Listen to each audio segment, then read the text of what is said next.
Buongiorno signore e signori. Oggi vi presentiamo la nuova Maserati Ghibli. Tikriausiai taip ekspresyviai turėčiau pristatyti šį naują Maserati Ghibli automobilį. Šiandien mes esame Italijoje, Toskanos regione, netoli Florencijos. Čia užgimė italų renesansas, čia kūrė tokie menininkai kaip Mikelandželas ir Leonardo da Vinci.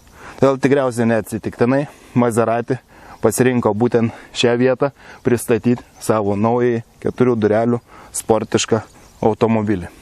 Nepaslaptis, gamintojas su šiuo modeliu sieja išties didelės viltis. Juk praeitais metais visame pasaulyje buvo parduota tik kiek daugiau nei 6000 naujų Maserati automobilių. Na, o 2015 metais sunku net patikėti, tačiau gamintojas planuoja jų kasmet parduoti ne 15, ne 20 000, o 50 000 naujų automobilių per 1 metus. Skamba neįtikėtinai, galbūt. Tačiau jau šiais metais yra surinkta 15 000 užsakymų vien Maserati automobiliam.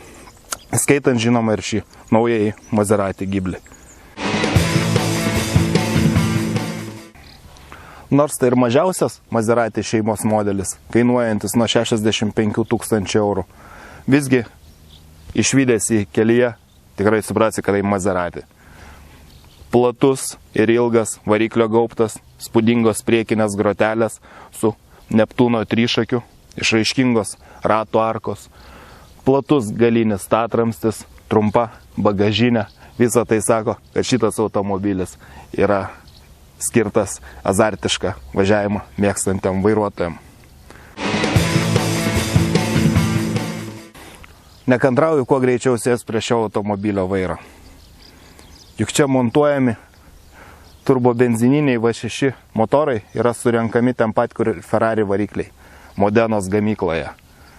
Ghibli versijoje šis motoras pasiekė 330 arklio galių, Ghibli S versijoje net 440 arklio galių. Ir pirmą kartą Maserati istorijoje čia taip pat montuojamas turbodizelinis V6 variklis.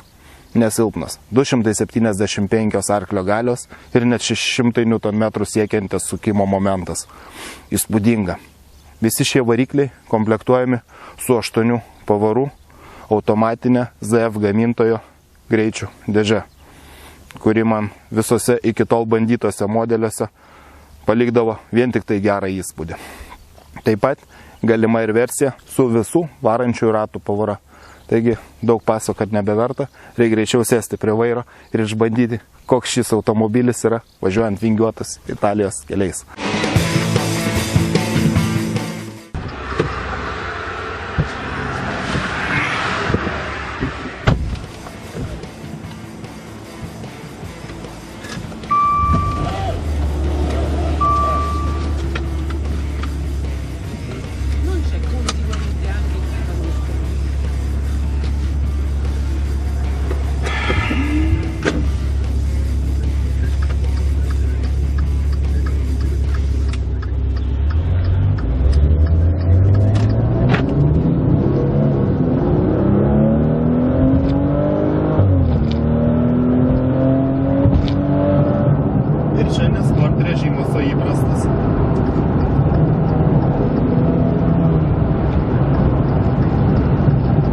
Pasirinkti, kai yra slidus kelias, AIS vadinasi, bet Maserati atstovai teigia, kad šis važiavimo modelis daugiau tiem, kas nori taupyti degalus. Tačiau konkrečiai šitas automobilis su V6 biturbo varikliu ir visais varančiaisiais ratais, kam rinktis tokį modelį, jeigu nori taupyti degalus iš tiesų. Čia važiuoju paprastu normal režimu. Sport režimas neįjungtas. Įjungus sport režimą tampa standesnis vairas valdymas. Dabar pabandau. Pasikeičia garsas automobilio. Taip pat reakcijos į greičio pedalo paspaudimą yra aštresnis. Visam malonumui pajausti. Galima pasirinkti standžius amortizatorius. Čia galima rinktis ir rankinį pavarų perjungimo būdą. Tačiau daugumoje atveju, jeigu nesportuojat, važiuoti automatiniu pavarų perjungimo režimu kur kas patogiau. Nereikia sukti galvos dėl pavarų perjungimo. Reikalinga. Keliukas siauras, vingiuotas, dabar aplenksiu.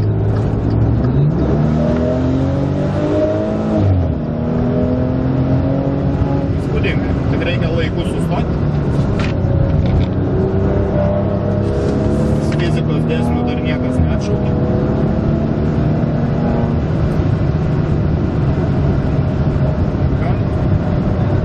Puikus keliukas.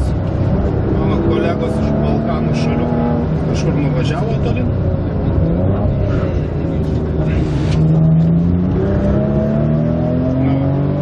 Jeigu būčiau atjungęs stabilizavimo sistemą, matyt jau važiuočiau skersą šitame posūkyje.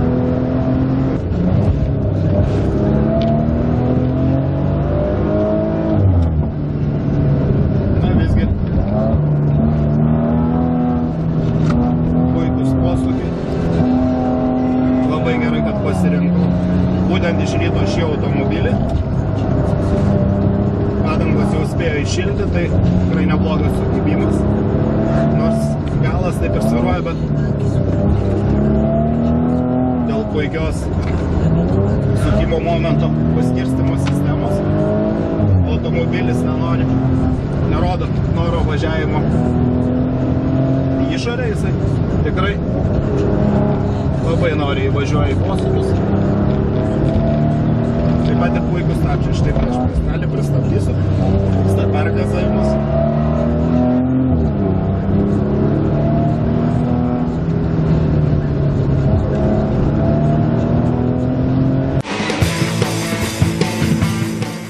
Automobilio salonas suskirstytas griežtai į dvi dalis. Vairuotojo pusė ir keleivio. Jie atskirti aukštų tunelių, taip kad vairuotojas jaučiasi tarsi kokpite. Čia yra keletas praktiškų dėtuvių. Viena, antra, gana didelė. Trečia nedidelė, bet turinti USB jungtį. Ketvirta, tai gėrimų laikikliai. Ir SD kortelės jungtis. Taip pat dėtuvė. Visi automobilių modeliai komplektuojami su odinėmis sėdynėmis, o salono apdailos variantų gali būti netgi 19. Oda aptrauktas ir priekinis skydelis. Šiame konkrečiame modelyje yra medžio apdaila. Tai asmeniškai man neįtin patinka. Man labiau patiktų, jeigu čia būtų papildomai užsakoma anglies pluošto apdaila, kurią taip pat galima užsisakyti. Na, pagrindinis Maserati automobilio akcentas, visi savininkai tą tikrai žino, tai ovalus Maserati laikrodėlis analoginis, tai jau tapę klasika, visose modeliuose jisai yra. Taip pat čia yra 8 ir šiek tiek daugiau colių lietimų jautrus ekranas, kaip gamintojas pats teigia. Tai didžiausias standartinis ekranas tarp visų premium klasės automobilių gamintojų. Taip pat elektra valdomas vairas, galima pastumti, pakelti viršų į apačią. Elektra valdomos sėdynės, visos funkcijos, tiek nugaros atlošėlė, galima spausti priekį, kad pavažiuotų, galima spausti ir atgal. Taip pat nugaros linkio palaikymas, iš tikrųjų labai patogu. Sakykim taip, daugiausia priekaištų tikriausiai aš turėčiau pavarų dėžės perjungimo algoritmui. Ne taip, kaip pavaros persijungia, o būtent taip, kai vairuotojui pavyksta jungti reikiamą režimą. Tarkim, dabar yra stovėjimo padėtis. Į drive'ą, į važiavimo padėtį man nėra sunku jungti, praeiti iš karto. Bet tarkim, apsisukinėjant, aš noriu jungti atbulinę pavarą. Ir, na, dabar matyti pratau, iš karto jungiau reverse, įsijungia kamerą, bet dažnai to taip greit nepavyksta padaryti. Dabar kaip tyčia, iš karto reverse įjungiu o stovėjimo režimas, vat, kas kelintą kartą įsijungia, visgi būtų šaunu, jeigu čia būtų atskiras mygtukas, kurį paspaudus įsijungtų neutrali pavara, to čia nėra, tai galbūt tai toks vienintelis priekaištas, bet visa kita, iš tikrųjų, pavarų dėžė, perjungia pavaras be problemų, įtin sklandžiai.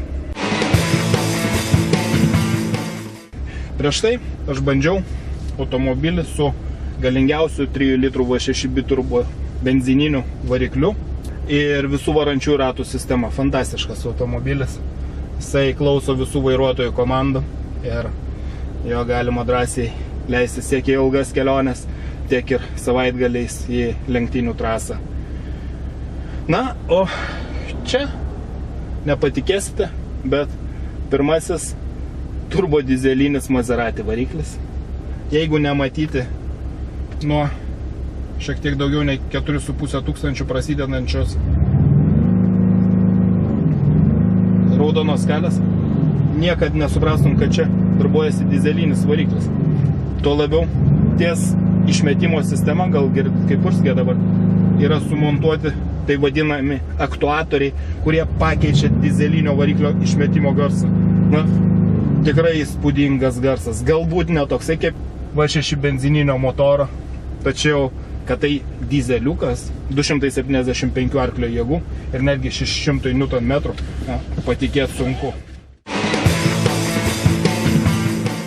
O dabar pabandysim to dizeliuku ir truputį pavažiuoti, bet tik praleisiu mašiną, kad neišgazdinti. Visą tai praslysta galiniai ratai.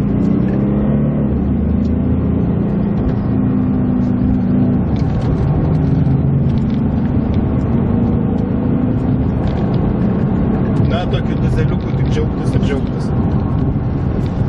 Jisai ir taupus. Gamintojas žada mažesnės nei 7 litrai dizelino sąnaudas. Aišku, važiuojant tokiu režimu, kaip aš dabar važiuoju, jos tikrai nebus mažiau 10 litrų. Bet vėlgi, skaičiuojantiems degalų sąnaudom, tai būtų, manau, toks optimalus pasirinkimas. PKB dirba puikiai. Čia net sport režimu važiuojant, jinai tikrai yra komfortiška. Ir kaip minėjau, kad va čia dirba dizelinis variklis, na, tikrai nepasakytum. Va tik skirtingai nuo visų varančiųjų ratų, čia jau įvažiuojant į posūkį dažniau darbuojasi stabilizacijos sistema. Tad jei ieškote išskirtinio automobilio, galite jiems skirti nuo 65 000 eurų, panašiai kainavo ir Audi A7 arba Mercedes CLS. Tikrai verta būtų išbandyti ir Maserati Ghibli. Šis automobilis puikus variantas ieškantiems sportiško, išskirtinai atrodančio automobilio, kurio važiuoklė tikrai puikiai suderinta, sumontuoti galingi varikliai. Tai tiek, su jumis buvo laida Motorai. Iki kitų kartų.